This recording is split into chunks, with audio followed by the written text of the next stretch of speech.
Yeah, puck hasn't been going in, so just trying to stay with it, create opportunities and looks, and continue to do that, and just trust eventually they'll go in. I've scored a bunch throughout my career, so the last few nights we clearly haven't really needed it. So just keep playing a good overall game, and keep contributing, help us win. That's really what's most important. What were you thinking with that 10-goal game, a 17-goal game the other night? Yeah, and that's not something you see every day. During the game, you're just trying to stay with it and be ready for that next shift and have a good response. And not ideal the way things went in the third, but we responded well. Got a few more big goals and ultimately killed the momentum in the life that they were able to generate. So good job that way. But yeah, certainly haven't been part of something like that before. John, how are you feeling health-wise? Obviously, you missed the practice Friday and didn't skate Saturday. Just what have you been going through in that regard? Yeah, just sick. Yeah. So yeah, just trying to take care of myself and be ready to play. How are you feeling though now? Like, are you still Still coming around. Still coming around. Okay. How do you help after a night like that? How do you help the goalies? What do you guys do or say or whatever? Because it's a pretty rough night for them. I think mostly they bailed us out many points this year.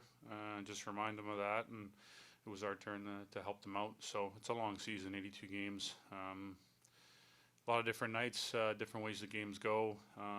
But 99% of the games, those two guys give us a great chance to win, and have bailed us out on countless occasions. So just flush it, get back to work as they both do really well. Trust who they are. That's not indicative, I think, of overall their qualities of goaltending and what they brought to the table. What's the thought process as a team after a game like that, where you clearly you win a game, but it's not the way you want to go? How do you what's the focus like after a game like that, where you got 2 points out of it, but still not the way you want to play? Yeah, I think there's obviously certain games probably where you feel really good about the overall effort, but there's just never, even if you had a perfect game, I think there's just always, I think it's just the nature of just always trying to improve and get better, and not feeling satisfied with where you're at. So just difference in terms of, we had a big lead and we didn't manage the game early in the third period very well. So I think that's just the focus of that game, particularly just what happened in that game, and how we can get better and look at what we did really well, especially through the first 40 minutes, and how we responded in the second half of that period. What's been the deal with Andre? It's a small sample size, but these last 2 games, what's your sense of the line there with him there? Yeah, the Minnesota game, we didn't get, actually, I felt like too much 5-on-5 early on in the game. There were some penalties, and then we grabbed the lead in the third, and obviously we're trying to take care of that, and the game always kind of shifts that way in the third period.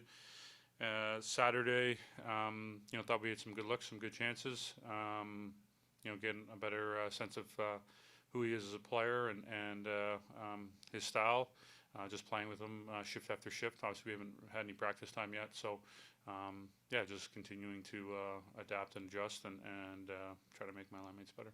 And your thoughts on that line with Austin, Mitch, and Lloyd? Like, there's no off button for those guys. Yeah, it's been incredible to watch them play, and the way they're carrying things in so many different areas, obviously, especially offensively. Got to be the hottest line in the league right now. So, they're playing great to see, and obviously huge for us.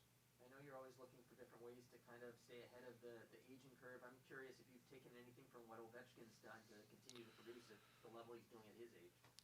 Well, I love his shot. I don't think I have that, but yeah, it's impressive to watch how he has continued to adapt and grow his game, and there's been years where maybe he wasn't as prolific